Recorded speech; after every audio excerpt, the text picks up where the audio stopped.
Gary Peterson here. I've got another tip for your forehand volley cross court nick. These are the best tips because the forehand volley cross court nicks are one of the greatest fun shots in squash. So what we're going to do this time is we've got our stop position, we've got our very limited backswing and all the rest. We need to ensure we get racket cut to the floor prior to striking the ball. Now I'll show you what I mean. Instead of going from here and going across that way, which is not what we want, I want you to push your racket down. Here, down. So what happens with the ball, there, down into the tin, that'll happen.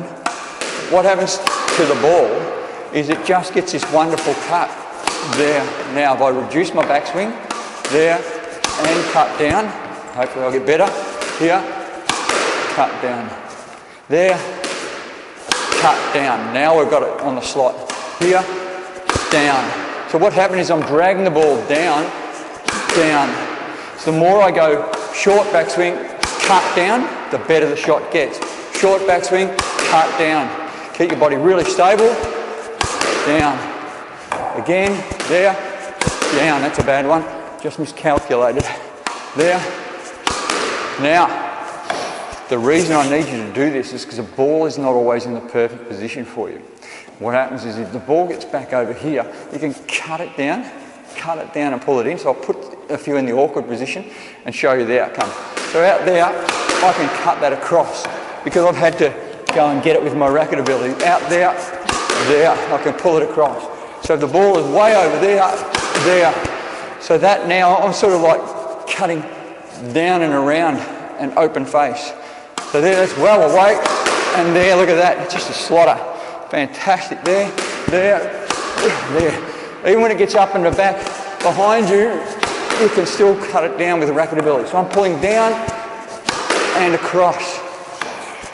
The more you go, that cut, so you can't rely on just a straight push all the time. You need a little bit of racket ability to get yourself out of trouble and just to take out any inconsistency in ball position sometimes. You get to use a little bit of wrist, but be careful. So sometimes I need to turn my wrist in just a fraction just to go and get the right angle, but your brain will take care of all that.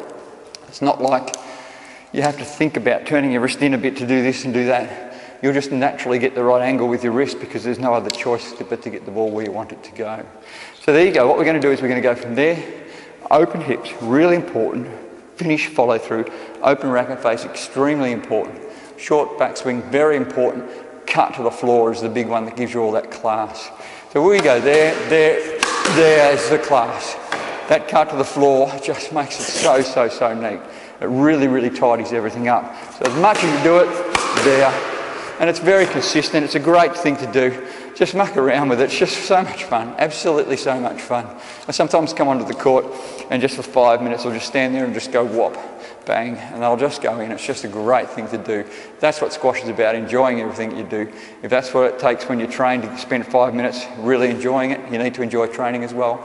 Get into your forehand volley cross court nick, cut to the floor, and you'll get that sort of an outcome from your forehand volley cross nick.